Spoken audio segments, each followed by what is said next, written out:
계를 세우고 계를 지키는 것이 더 집중도 잘 되지만 장애들이 사라지는 거를 알긴 알겠는데 제가 좀 희한한 일이 생겨서 개에 대해 이야기하고 개를 찾아본 다음에 술을 먹지 말라라는 그 개가 있어서 제가 원래 술을 안 먹거든요. 잘 혼자 술을 안 먹는데 이상하게 반항심 같은 것이 하나 올라오더니 저도 모르게 이제 술을 오늘은 한 번 마실까 뭐 이런 생각을 하면서 실제로도 한 잔을 마셨습니다. 근데 이게 이러면서 제가 이게 왜 그러지? 라고 생각을 했는데 제가 이게 좌선을 좀 하면서 탐욕이 올라오면 또 다른 탐욕으로 그걸 누르려고 하는 이 묘한 이 대립구도 같은 느낌도 느껴지고 결국에 탐욕은 탐욕을 부르는구나. 그렇다면 내가 걔를 태워서 이거를 꼭 지켜야지도 탐욕이었나?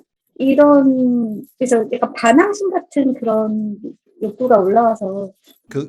그거를 이제 보살님이 개라는 것이 우리가 이제 수행하는데 우리를 보호해주고, 예를 들면 이제 보살님이 집이라는 게 있잖아요. 그죠? 우리가 집이라는 건 비바람으로부터 보호해주고, 도둑으로부터 보호해주고, 뭐 여러 가지 그 위험으로부터 보호해주는 거잖아요. 그런 것처럼 이제 수행자를 보호해주는 거라고 생각하면 그걸 보살님이 집을 미워하진 않잖아요. 집을 억압이라고 생각하거나 집에 대해서 반발하거나 이러진 않잖아요.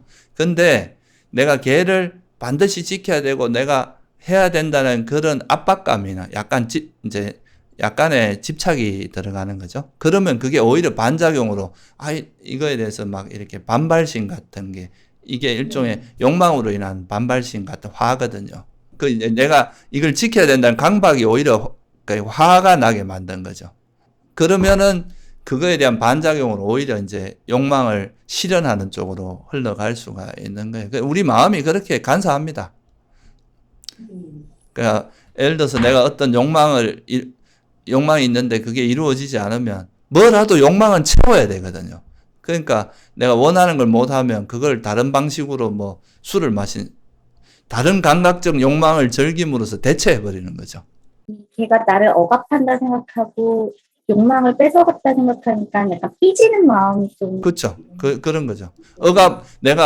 나는 자유롭게 할 수 있는데 왜 하지 마라 그래. 이렇게 내가 이제 내 자유를 침해당한다는 생각이 들면서 반발을 할 수도 있어요. 그래서 보통 이제 멀쩡하던 사람들도 출가를 해서 이제 딱 뭔가 차단되잖아요. 그러면은 그게 더 하고 싶어지는 게 있어요. 할 수 있는데 안 하는 거하고 뭔가 하지 마라 이렇게 하면 내가 뭔가 이렇게 압박받는다 이렇게 생각할 수도 있거든요. 그러니까 그게 이해를 통한 게 아니고 억압이고 내가 억지로 뭘 해야 된다 이런 일종의 강박이나 그게 집착이잖아요. 그런 게 있으면 그런 압박감을 느끼면 그거에 대해서 반발심으로 작용하는 거죠. 그게 부담감으로 다가오는 건 일종의 화를 내는 거거든요. 그런 거에 대해서. 그러니까 이거를 푸는 걸로 이제 다른 욕망을 해소하거나 뭐 아예 그거에 대해서 반발하면서 그걸 풀어내는 방식이 되는 겁니다. 그래서 이 탐욕과 성냄이라고 하는 것은 상호작용을 해요. 욕망의 반작용이 화고 또 화가 일어났을 때 그걸 해소하는 방법이 욕망을 충족하는 식으로 해소하고 뭐 이렇게 작용하는 겁니다.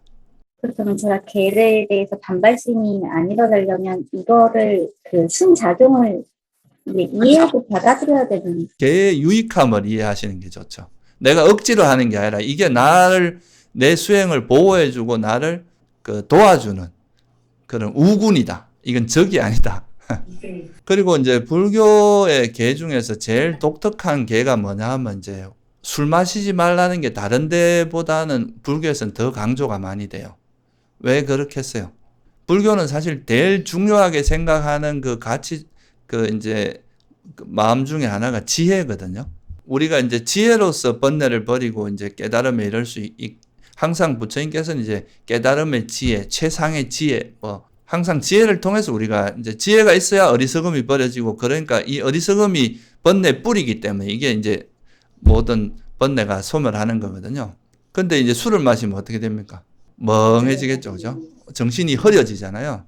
그러니까 술을 마시면 술 취한 김에 살생을 할 수도 있어요. 술 취한 김에 도둑질도 합니다. 술 먹고 도벽 생기는 경우도 있거든요. 술이 취해갖고 남자들은 사고 쳐요. 바람을 피거나 이렇게 할 수도 있어요.